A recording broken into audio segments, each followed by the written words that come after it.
I'm Jeff Cook. And I'm TJ Wilson. And this is Around the Circle. I'm walking slowly. I'm taking my time. All like a talking is starting to rhyme. I'm letting go of lonely, letting go of strife. I just can't get enough of this beautiful life. The Enneagram is a map of the human personality. It's a tool for navigating relationships. It creates language for what motivates us and helps us look at the way we look at everything else. Most importantly, the Enneagram's a mirror because sometimes you need help seeing yourself.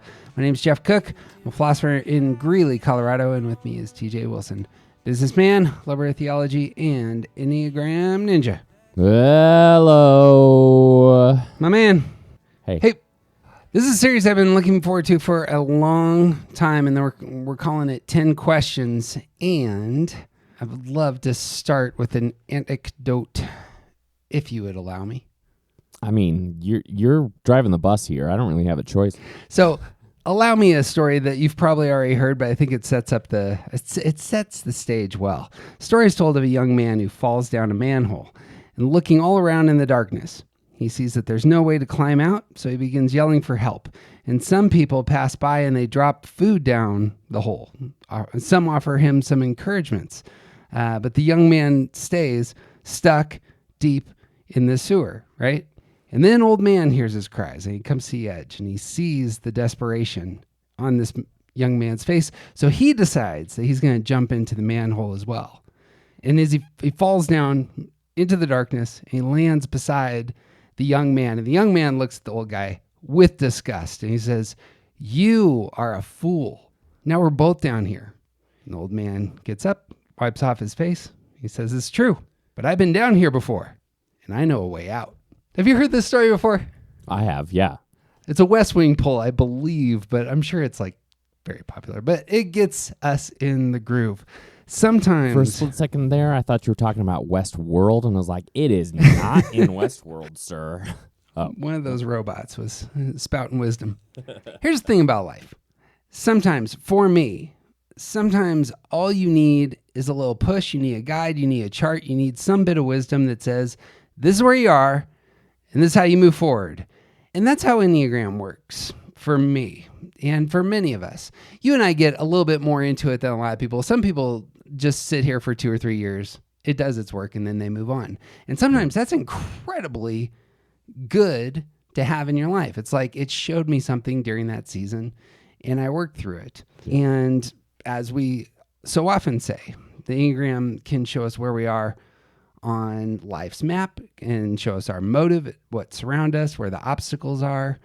And the Enneagram does this because it answers the most core kinds of questions we all have about ourselves and how we engage the world.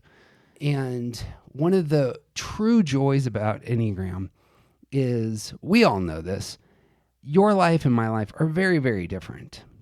We're probably very different from our parents. We have advice coming from us, at us, from all sorts of corners. You know, and if you're like me, like 70% of the advice that I hear, I tune out in the first sentence because I'm like, you know nothing about what I'm actually asking or where I'm coming from. Right, it's fair. But I never feel that way when it comes to Enneagram. When I hear other ones begin speaking, I often, like, my radar goes up, and at least there's something there for me, right? Right. And that's the thing that is super helpful in my mind about Enneagram is that we are privy to countless thousands of testimonies, especially as, like, there's so many great podcasts now that are just interviews, and just hearing people work through their type and where they struggle and how things are going.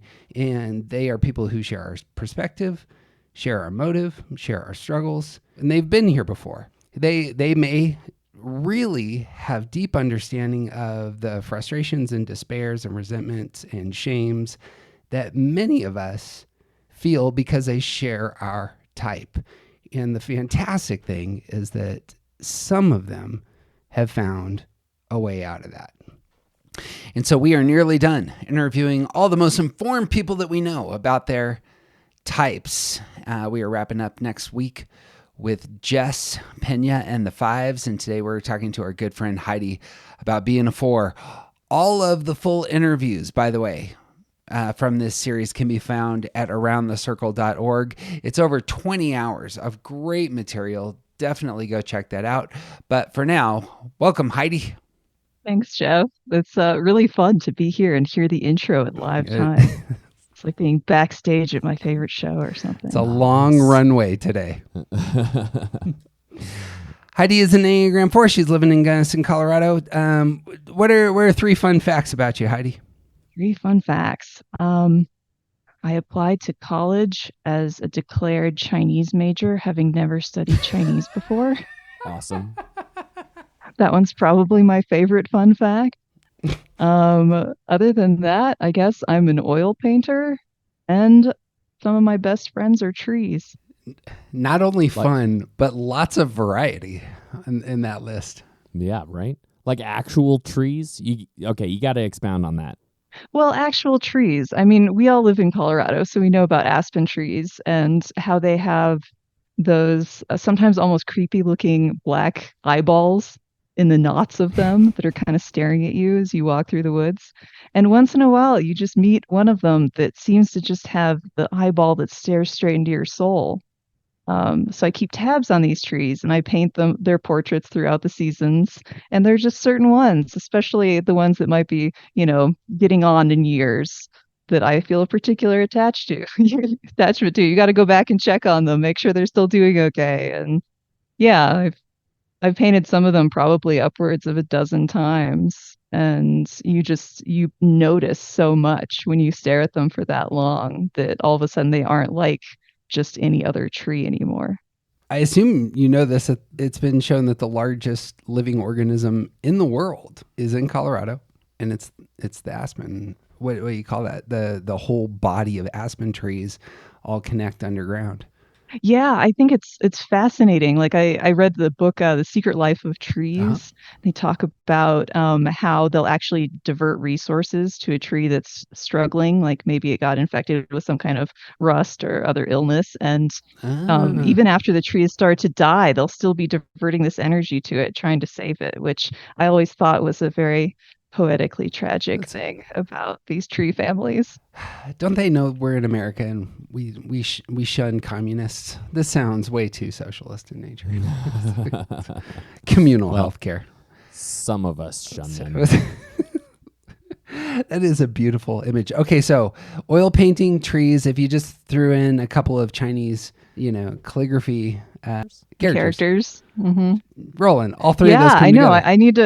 I need to figure out how to get the Chinese thing really rolling for me here in a tiny town of 6,000 people on the Western Slope. So do you know Chinese now? Good question. I'm not sure, actually. Like, I think I can still read it okay, but when you learn Chinese, you quickly discover that it's kind of 2 languages in one, because there's no alphabet. There's nothing that's like really solidly phonetic about it.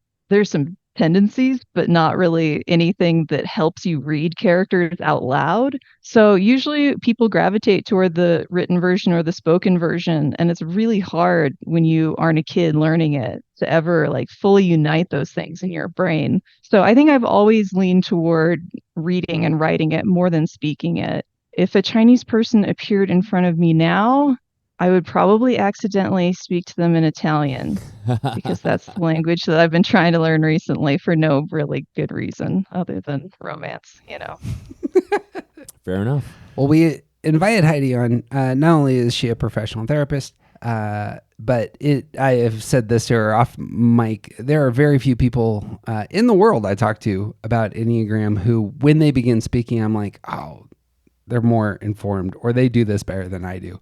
And that's my own arrogance, obviously spilling forth, but I'm routinely writing down things that I hear Heidi say. And so when she talks about 4-ness, it just comes from a place that I always find very insightful and self-aware. And so what we're going to do today is we're talking about Enneagram 4s. We're going through 10 questions. This is a project TJ and I have been working on for a while.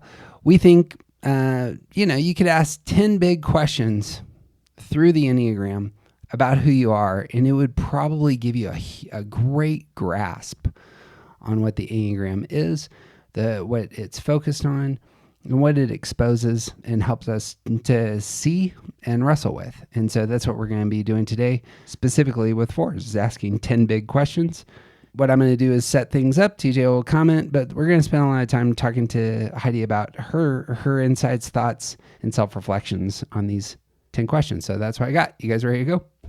Yeah, let's do it. Heidi, when you think about just the core basics of being a four and fourness, can you put your thumb on a one thing that's like this really is the heart of my experience as an Enneagram 4?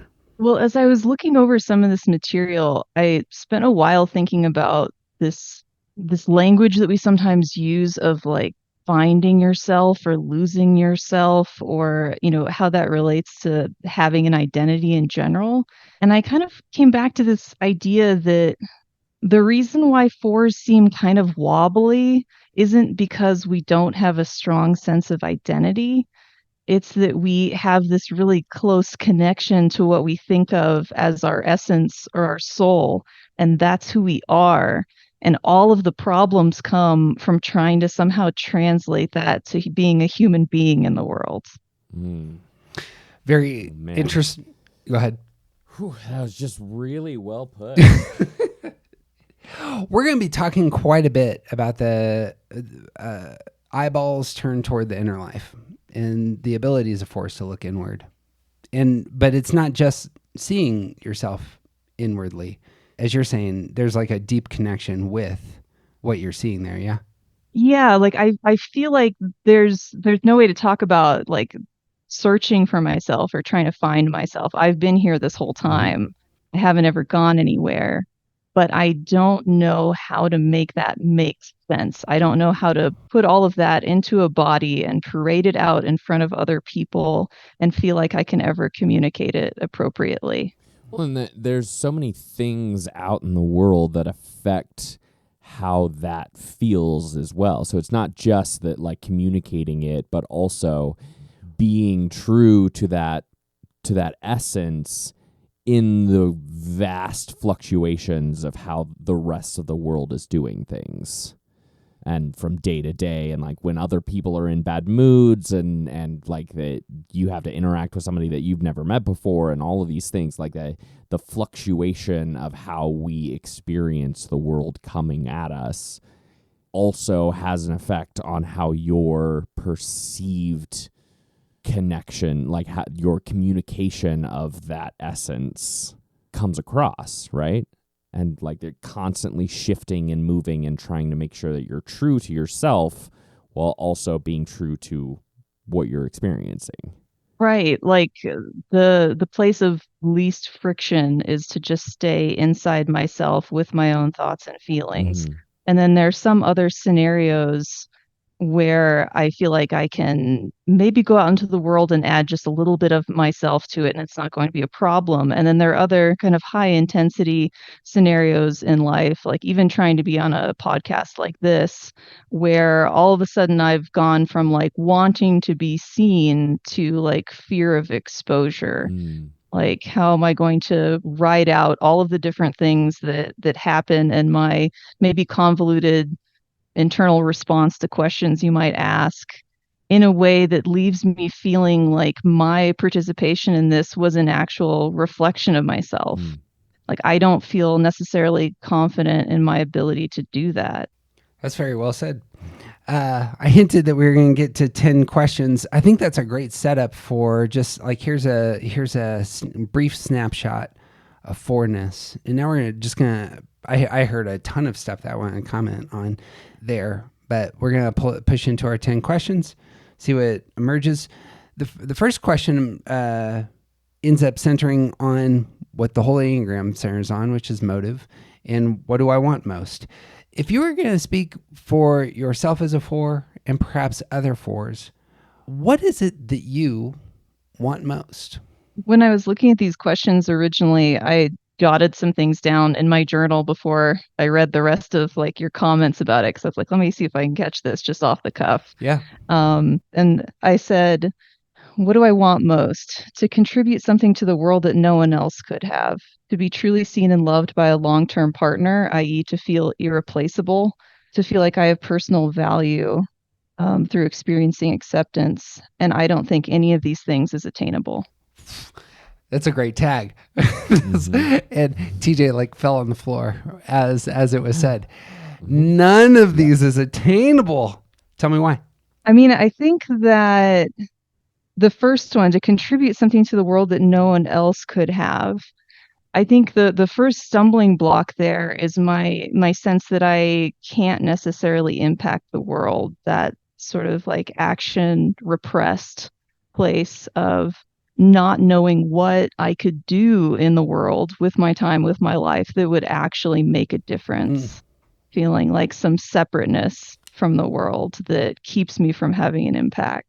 The next one, to be truly seen and loved by a long-term partner, to feel irreplaceable.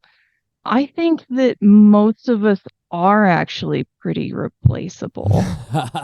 And maybe that's speaking as someone who's like slightly jaded from lingering far too long in the dating pool.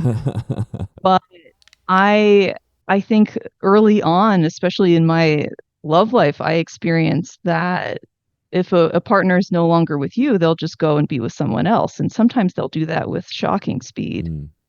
And so it really like it drove home this sense of like, yeah, like somebody else can easily come and be whatever someone else needs, because the things they need and want are not all that specific. Like there's not an exact like Heidi shaped hole in anyone. And so it's like I don't feel essential on that level to anyone. In fact, I always when I read about this stuff in like description of fours, I always think back to being a little kid and having these nightmares that my mom was going to get pregnant and have another daughter, because I was so convinced that the only thing that made me special was that I was the only girl. And so it's like there it is right there, like little baby four. And is like nobody said that to you, did they? No, Good. nobody said that at all. But my mom would kind of reinforce this over the years with these like birthday cards, recounting the legendary day on which I was born, and how she was having a C-section, and the doctors were like commenting on like, oh, mom's happy, because she didn't know I was a girl before I was born. So when they announced it, she starts like crying, so her abdomen is like shaking. But she always talks about this in every birthday card every year, about how like, I've been so overjoyed since the day I knew you were a girl. And I was like, as a little kid, I was like, okay, got it. Like, you're happy because I'm a girl. If another one comes along, well, that's it. Right, yeah, you're screwed at it's that over. point. Yeah. And that's not even to mention the possibility of sister-in-laws, right? That's a whole other bag of marbles. Yeah. I mean, yeah, like what if the sister-in-law, because I mean, again, it's like so many little things that we have as like the myths in our families growing up, right? Like the other one that I always think of is my mom looking at me with just kind of this perplexed expression sometimes, being like, you were such a happy baby. I really thought you were going to be the sanguine of the family. And so I was like, got it. I'm a disappointment because I'm not happy enough. So what if the sister-in-law comes along and now she's the true sanguine? Right. I mean, there are so many ways that one can be displaced. I would love to jump in here and throw it to TJ. Then it's that what I hear is core to what I want to say about like just a solid. Here's what it means to be a four in terms of their motive, is that you obviously want the attention of people that you care about, be it a lover or your parent, and to gain that attention, you want to feel and be seen as significant. And the comparison comes out in some of these stories, and the idea that everyone's replaceable in the back there means that like, can you ever achieve significance in these fronts that you've been told here's where value stands? I think that, like, all of these are a perfect picture of what I think a lot of fours are probably going to experience in their inner life. You got thoughts, Steve? Yeah, it's a great juxtaposition of those two things, because it's not just that you want to feel significant, but it's battling that sense of that desire for significance with a sense of there isn't anything significant anyway. So it's holding both of those things while also sort of pursuing the one. And that, like, there's a central tension there that's just present at all times. Yeah, I love that, the way you're describing this desire to be significant, to be irreplaceable in another person's life, to have an impact on the world that no one else could possibly have. Like that's just beautiful, simple yet really profound ways of saying that, like, you want your life to have meaning, and not just life to have meaning, but you want your specific, like, the things that you bring to the world to be meaningful and purposeful. Two things. I want to actually build on that real quick and ask you a question. The two things I wrote down, one of the two things I wrote down about the mode of force was, one, that they want to see their place in a world that's lacking. And that was, in essence, what I heard when you were talking about a contribution, this contribution that no one else has actually engaged, because there's significance there, and you can likewise experience the lack. Is that something that you would affirm and perhaps build on?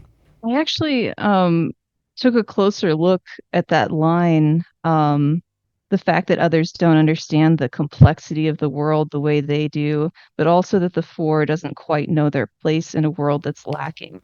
And there were two things I think that kind of jumped out at me there, like the complexity of the world, understanding the complexity of the world. I think it's kind of a cognitive way of stating it. For me, it's more the feeling of what is emotionally meaningful in the world. So others don't understand what's emotionally meaningful in the world the way they do, but also that the four doesn't quite know their place in a world that doesn't seem to value them, is probably how I would put that. It's not so much that I perceive the world as lacking something, it's that I perceive that what I have is not what the world wants. Is that like in a general sense, or is that even in the sense of the type of contributions you're actually choosing to make? So you're a professional counselor, you're working in a mental health field, and that work is something that you chose, and it's can be very specific and meaningful to individuals. Like, do you feel like when you're talking about the world not really wanting what you have to offer, do you mean, just in general, people don't want Heidi? Or do you mean the world doesn't want your skills as a therapist? I mean that in a pretty general sense. Like, relationally, there's nothing that particularly makes me better than another partner would be for someone, or a better friend, or more fun, more interesting. And career-wise, I mean, this whole move into the field of counseling for me comes from a really ugly rock bottom stress move into two kind of moment. And I'm still very new to it and trying to figure out how to navigate that in a way that feels right as a four, because it is so other focused by nature that there are many days when I come home thinking, what about me? Which is a little bit shameful to admit, because, I mean, it just sounds a little like whiny, petulant, what about me? But in your career, you're probably pulling people into those places of conversation, but it's not a reciprocal relationship. Yeah. Yeah, well, it's not reciprocal. There's a lot of hiding myself that in the moment can feel a little bit comfortable, but at the end of the day leaves me feeling very unseen, which is largely how it is meant to be. But I think that even it's pretty unusual that I feel like I'm sitting with someone who I really do have the skills to help. It does happen, and when it does, it's really amazing and meaningful to me. But there's so many times when I feel like I'm struggling with a client to really figure out what they need and whether I can provide that. and it just feels like someone else would be better for the task. And I carry that with me a lot of like, I don't have anything to offer this person. And even the things that I do have to offer feel so abstract that you can easily question those too. I mean, if you're connecting with someone with community resources, or you're doing something that has this slightly more tangible conclusion, if you're responding to some kind of crisis call and you stabilize the person, they're not suicidal anymore, you're taking them to the inpatient facility, there's a before and an after there that you can point to and say, I accomplished something here. But typically in my role, when I'm just sitting with someone in a room, what exactly has changed at the end of a session when they get up and walk out of there? Like, I've basically put myself into a job where it is extremely difficult for me to ever gauge my effectiveness. So in a way, there's something like ever so slightly self-sabotagey about that. And at the same time, like the work, this branch of work isn't necessarily something that can be measured in that way. Exactly. Yeah. And so before I started doing this, I spent several years as a self-employed artist.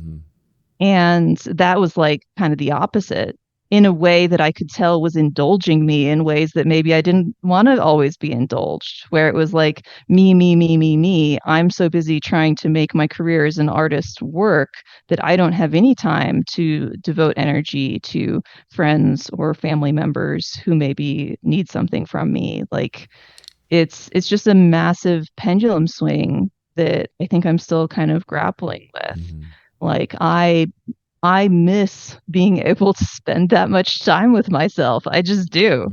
Thing I hear, and we'll probably get to this a little bit throughout our conversation, it's the idea of meaninglessness actually hits not just 4s, but 5s and 9s as well.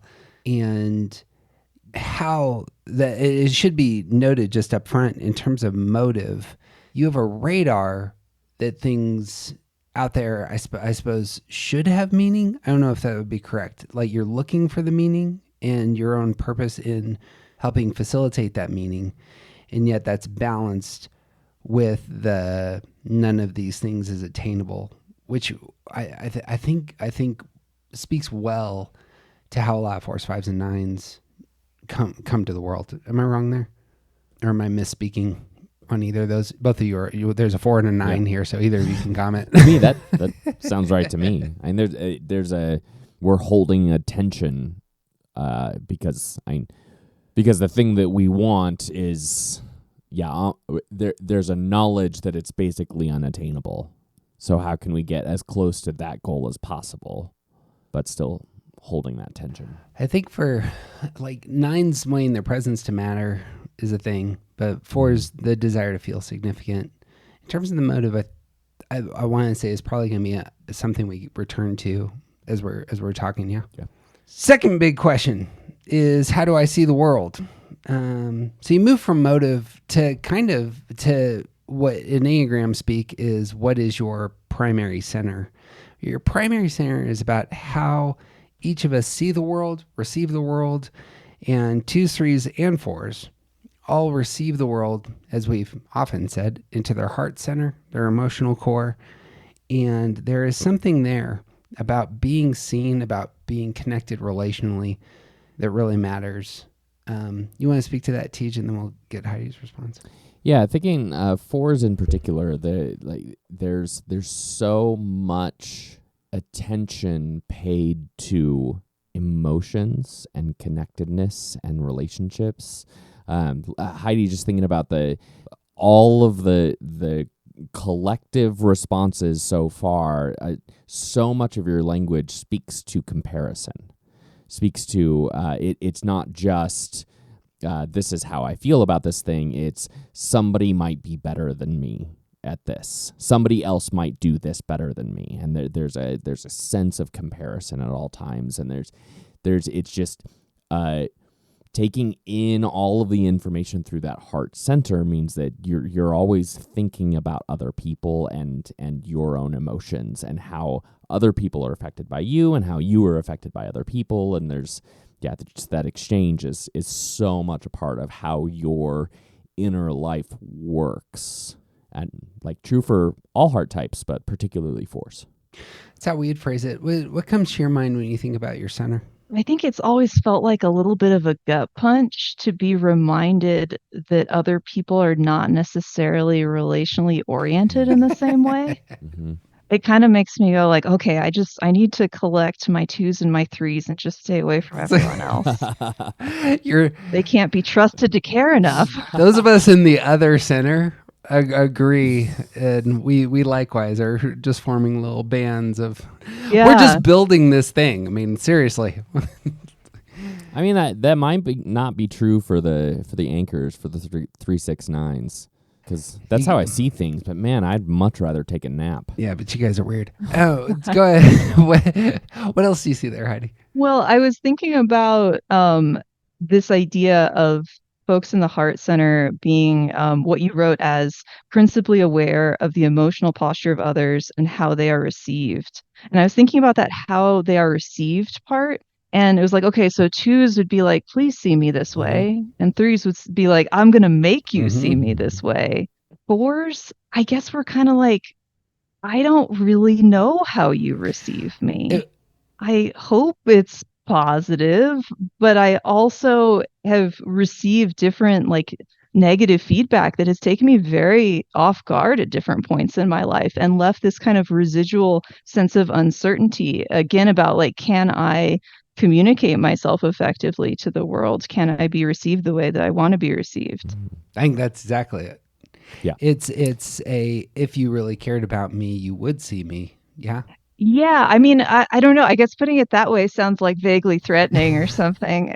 But I guess I would say something more like, I don't know if anyone's going to bother looking close That's enough. actually what I should have said. If I had the significance I really desire in the world, then other people would take notice. Yeah, we were saying something else earlier, and it kind of took me back to talking about aspen trees at the beginning of this conversation. Because when I was thinking about my favorite trees, there's this one in particular that came to mind because I worry about it. Like, it's just not, it hasn't been very well the last few years. And I thought about that, and I thought about like the idea that all of these trees are interconnected. But for me, I see them so individually. And when I think about that tree, it's like I want someone else to come along and notice me like that tree. Yeah. And there are all these other trees out there, and everybody's walking past that tree, not seeing it every day, but I stop. And I think that's exactly what I feel like I'm looking for in the world. I don't need everybody to stop and say this tree is different from the other trees. Yep. I just need one person to pay that very like exquisite attention.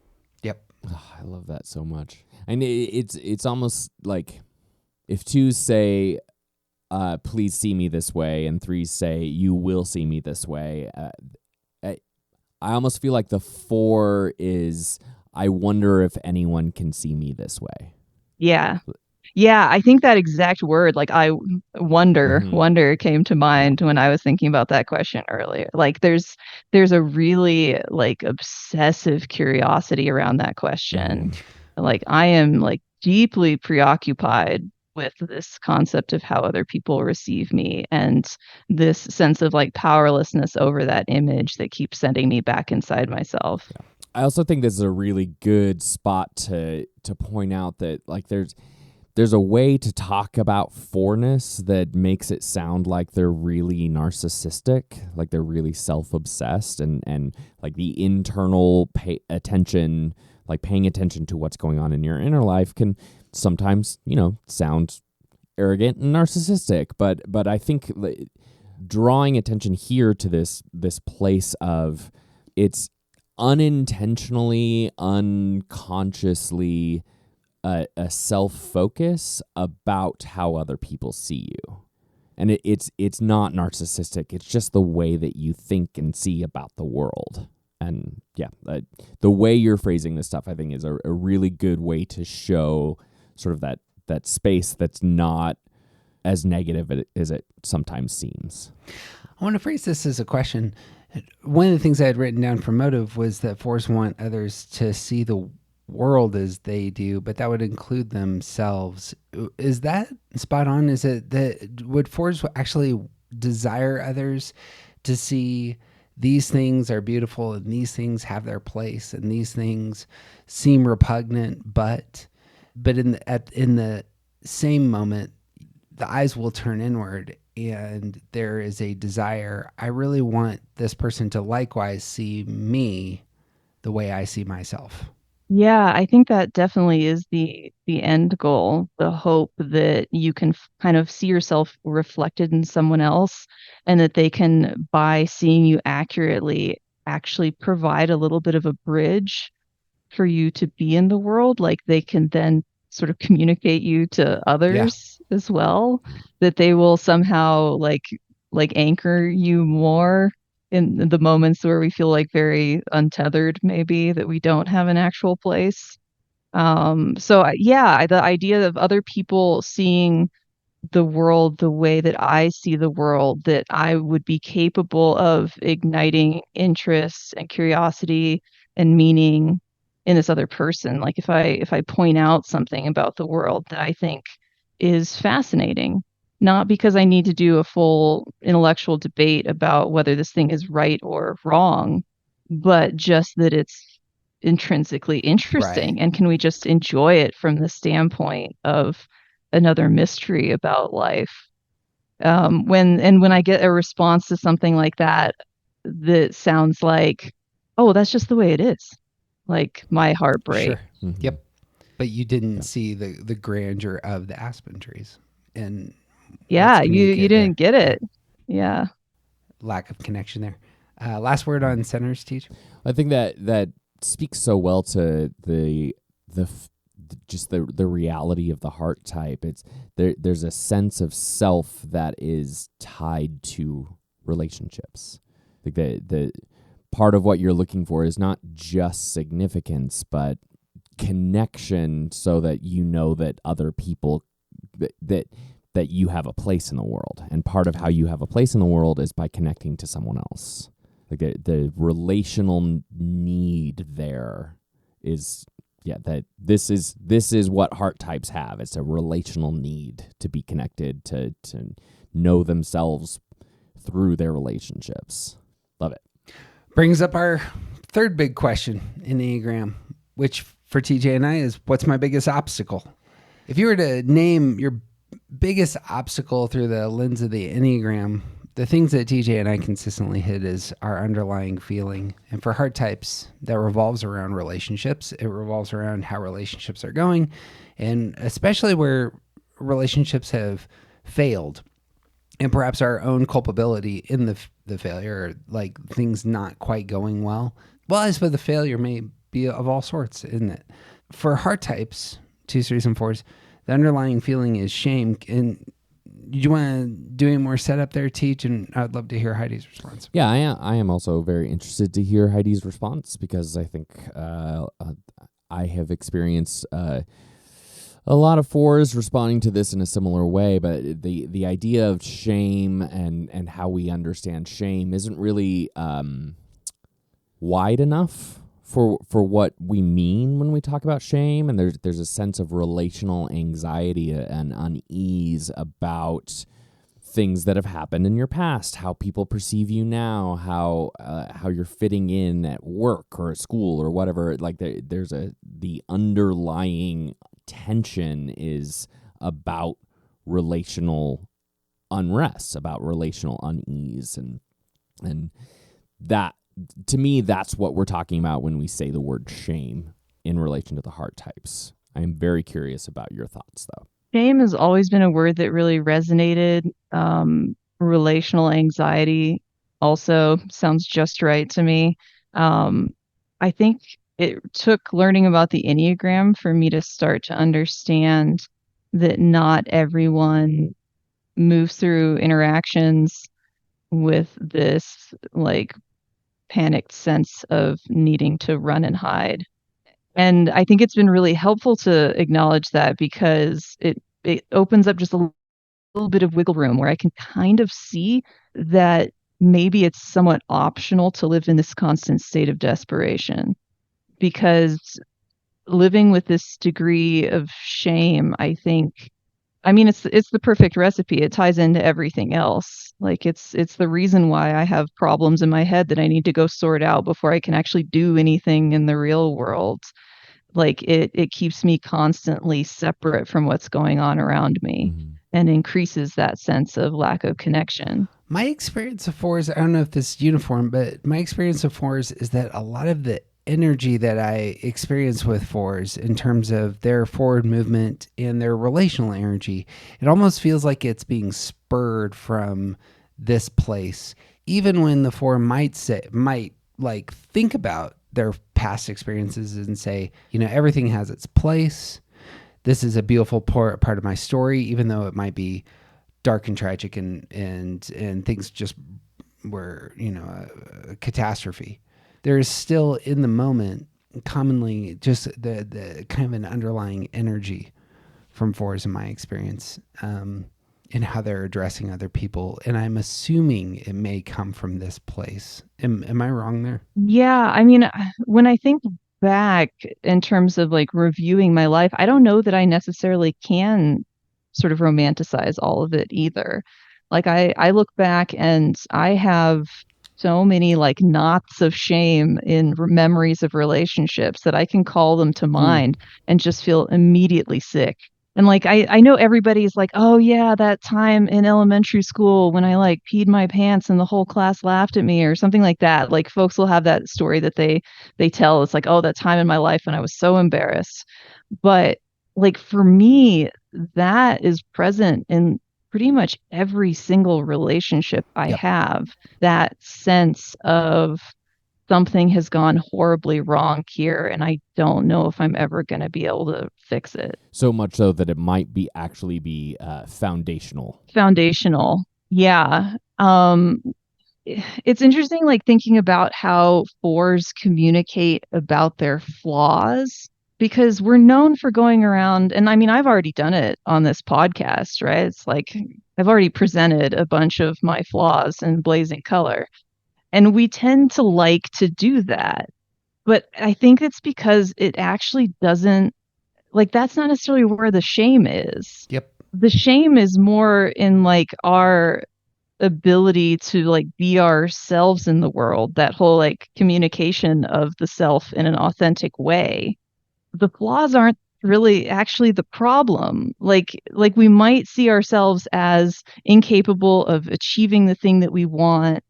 But, like, for example, if I think back to like the whole thing about finding a long-term partner, feeling irreplaceable, like I don't think that any particular flaw that I have makes me intrinsically unworthy of a relationship, but I am not very hopeful at this point in my ability to go out and make something happen in the world. And that brings me a great deal of shame because other people are making it look so easy.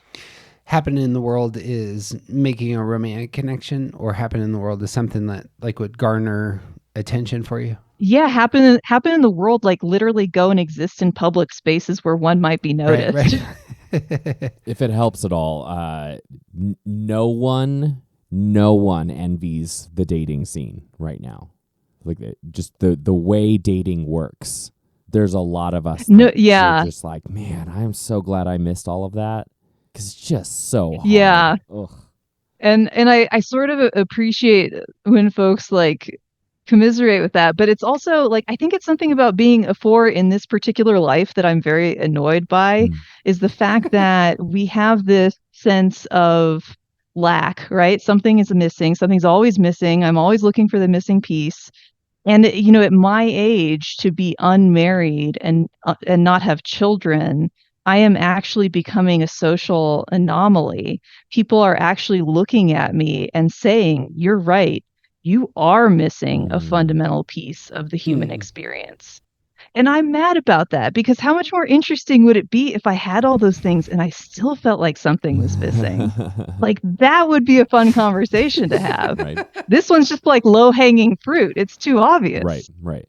And there's countless people throughout all of history and all around us at all times that don't fit that mold of like having the long-term partner that they meet in their 20s and then they start having kids and all of the things like that mold doesn't actually work for everyone. So it may be the case that you want those things, but that especially for other people to assume that that is something that you are missing out on. Also, like it puts people into this sort of box. Yeah, I mean, and these are boxes that, exist for pretty obvious reasons in Right. terms of the continuation of the species. Right. But but yeah, I think it is like it's kind of a stumbling block, I think, for me in terms of figuring out how to not be so focused on the lack myself, Mhm. because it's one of those things where as much as we say that different people are going to take their own path in life and blah blah blah, like I think it is a different experience if you specifically choose to be someone who doesn't fit the Right. mold. If you look at it and say this doesn't work for me. Yeah. But I think that's where, fours regardless can get kind of caught as image types who feel like they don't belong, of like, but I wanted to fit the mold, but in my own special way. Mm-hmm. Yeah. And there's kind of this back and forth about like, what role do I actually want to take in society? How much am I willing to conform? Do I even know how to conform if I want to? Mm-hmm. Tricky spot there for all fours, in that they want attention. And we're going to get to our fourth question, which is, how do I get what I want? The answer for fours, fives, and nines is, I'm going to take a step back. And the seeking of attention, yet stepping back, has kind of a contradiction at play in it, where we already said this, where the two can just go out there and just help everybody to get their attention, where the three can, plant their flag, jump on stage and say, hey, I'm here. This is not going to be the strategy for the four in terms of gaining attention. This is exactly as fours ought to be. There's being wired as a four. I assume that being a healthy four means this is where you're going to live. And yet taking a step back, and as we've kind of said, hoping that others will see and garner attention, I imagine is it's a small window to hit. Yeah. Yeah. Well, I don't know. I guess for starters, I would be highly suspicious of any four that claims to be a healthy four. I feel like that's an anti-four sentiment. The rest of us can say this is a healthy four. How about that? Every four I know agrees with you. Oh, good. Oh, good. Yeah, I mean, I've been thinking a lot about the whole withdrawal move. And actually, I listened back to like a small portion of the basics, like intro to type 4 podcast that you guys did. And there was one point where I think TJ kind of commented on this difference between the unhealthy versus healthy four in a withdrawal mode, and said that the unhealthy four is kind of withdrawing from this manipulative place. And then the healthy four was doing it more to kind of ground themselves and like recenter themselves. And that manipulative word, that kind of like stung a little bit. Like that one felt like a little bit of a jab. And so I was thinking about it some more. And I feel like it is this like really self-sabotaging thing that fours do to confirm their separateness, to pull away from everyone. And fundamentally, there is like a quiet little cry for help built into that, with alongside this belief that nobody's coming for us. And on some level, we've had that like confirmed so many times that we believe it now. It's like, no one's showing up for me. So since I'm here, I'm just going to go back inside myself and figure things out with myself. But I am kind of hoping that someone's going to appear in the doorway. Mm-hmm. And so it's like, okay, can we call that manipulative? I guess on some level, yeah, we can. Like that on some level, it does serve the purpose of being a little bit of like a relational test. But underneath that, I think there's not the same like grasping expectation that I typically associate with manipulative moves. Yeah, and I think that's part of the difference, is that between the move for health and unhealth reasons. Like unhealthy is trying to affect someone else's behavior so that they'll do what you want. The healthy version is still hopeful that somebody will see you, and yeah, it's not trying I would to say that change probably someone. the healthiest version of that scenario isn't the four staying in their cave and doing some more introspection. I would say the healthiest version is actually when the 4 gets up, leaves the room, and goes to the room where the loved person is and presents their emotional state for assistance. Like that move toward, I think, can be really healing for 4s, but is really difficult to do in that kind of situation. Yeah. Like it requires them to believe that someone else can actually offer them something in that moment. Yeah. How do I get what I want is a question that's focused on our stance. That withdrawal is a strategy. It's an unconscious strategy. It's a natural strategy that slides in. I suppose I resonate with a lot that you're saying because I'm a Enneagram 1. I move into 4 in stress, and I know what it's like to make that move, both for grounding, and I think manipulation is apt there. But at its heart there is an attention. Again, that's the desire. Is the desire for attention, and this is the move ends up being that step back. I assume it's the case that sometimes that works in worthy, praiseworthy, connecting ways. Am I wrong? Yeah, I'm not sure. I mean, I'm trying to think of specific situations where I really accomplished some helpful inner work during that immediate withdrawal, but I think it's difficult. Like, how long do you need to wait for the feelings to go into the past so that you can understand them? Right. Like there's kind of a time delay involved there, where when you still kind of feel a little bit like you're hanging in the present moment, it's really hard to do any kind of effective internal work. That's when I think 4s are just kind of spinning out a little bit. So the withdrawn stance in terms of just baseline coping, I can definitely see that in terms of maybe re-regulating slightly, potentially, but I'm not sure that it always does bear some kind of fruit, even when you're trying to sort things out on your own. I think that a lot of it is choosing to overcome self-imposed isolation in relationships, like I was saying, to actually go out, leave the room. Because otherwise, I think that the withdrawing does just confirm that sense of separateness, that sense of I have to work this out on my own. Only I can provide these things to myself. Only I understand myself. So I am alone in this. I suppose that builds on something is that we always phrase, 4s are withdrawing for attention, or 3s are, assertive for attention. 2s are earning for attention. We're not specifying whose attention is being sought. And as I'm hearing you, like a primary is your own attention for yourself can be a significant place of grounding. Now I'm taking a step back, giving myself attention.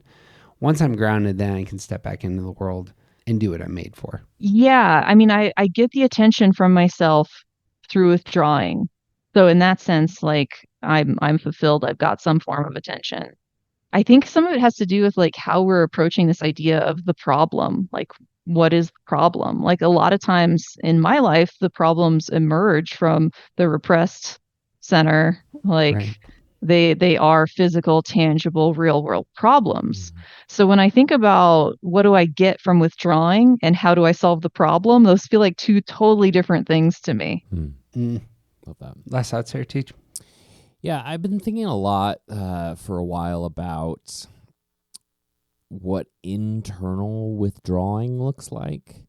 And I think I'm still working on this, so this isn't clean or at all, but there's a sense of withholding that is also present, at least for me and for my understanding of particularly 4s and 5s as well, because the internal life, there's still a withdrawnness expressed for 4s, 5s, and 9s in the internal life, and I think there's something that needs to be said about how you can withhold in order to get what the things that you want as well. So withholding for attention. I'd love to hear your thoughts about this. There's a couple of different schools of thoughts when it comes to audio engineering, mixing live sound. And one of them, the one that I usually adhere to, is in order to hear something better, you need to create space for it.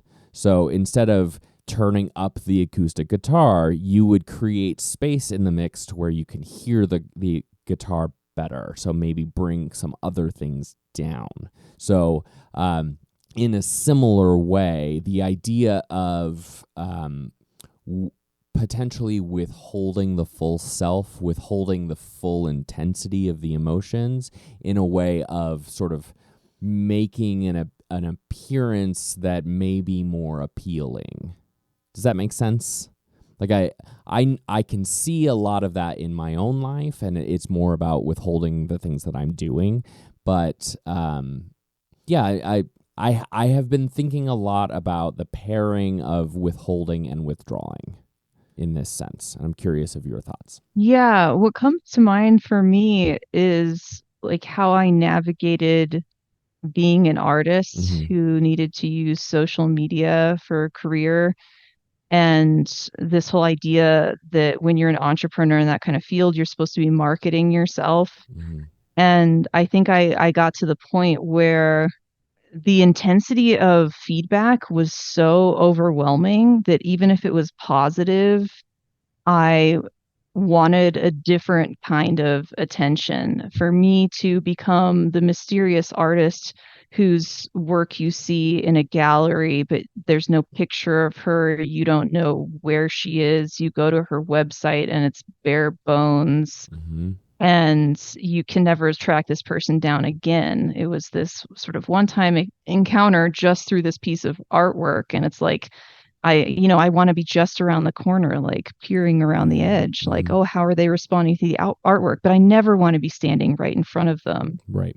And so to me, it's like crafting sort of this mysterious identity, like withholding so much information about myself feels more kind of satisfying in a way.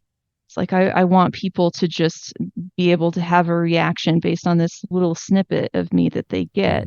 But I don't want them to be able to connect all of the dots, because then they're just going to start stomping all over my shame buttons.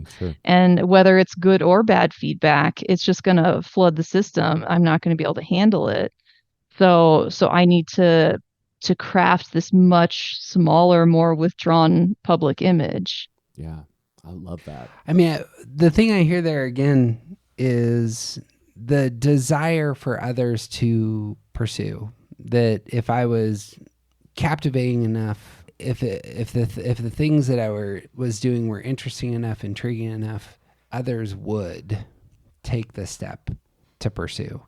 And and at least in my heart and mind, that's capturing the image of how one would draw in order to get attention. Yeah, like this is how much I'm willing to offer to the world. Yeah. And I am kind of curious to see how they respond to it. But you get this and you don't get anything else from me. Yeah. I have some fantastic breadcrumbs, and they are out there.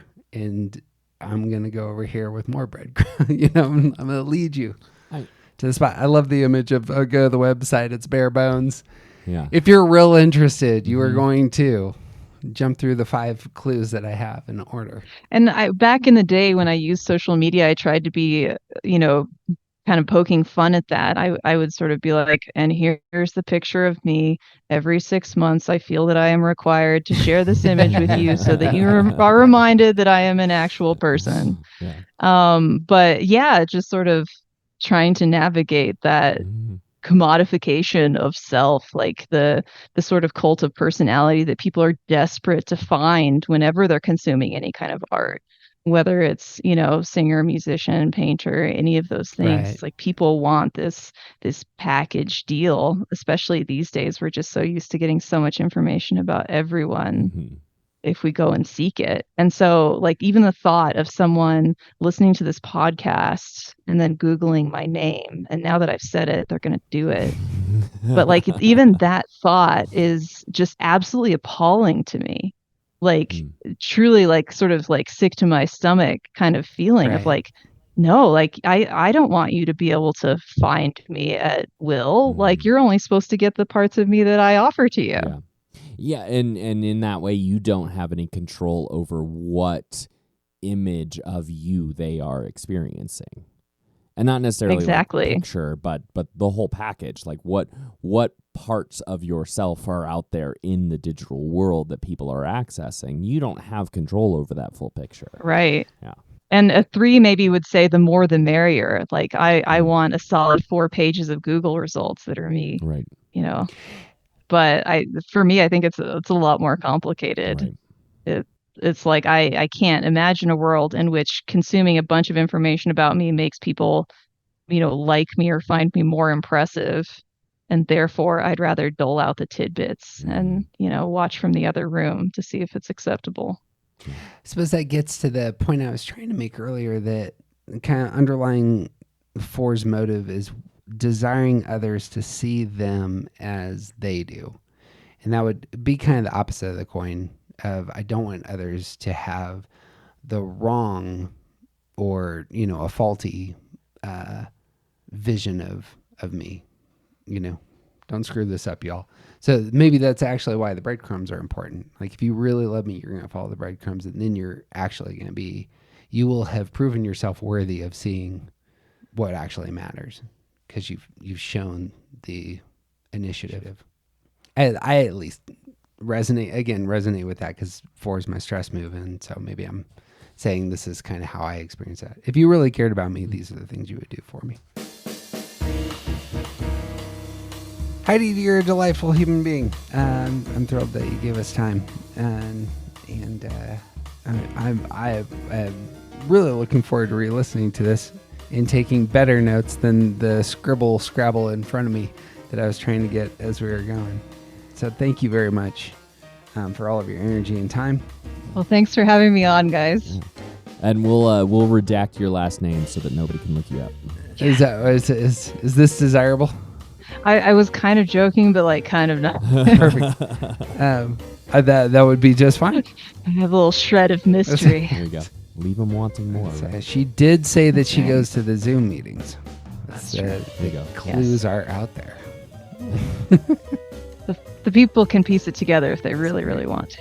And if they do, they get the reward in the end anyway. So, hey friends, it would mean the world to us if you share this episode with somebody you love, preferably somebody who's 4 who wants to just jump further into self-discovery.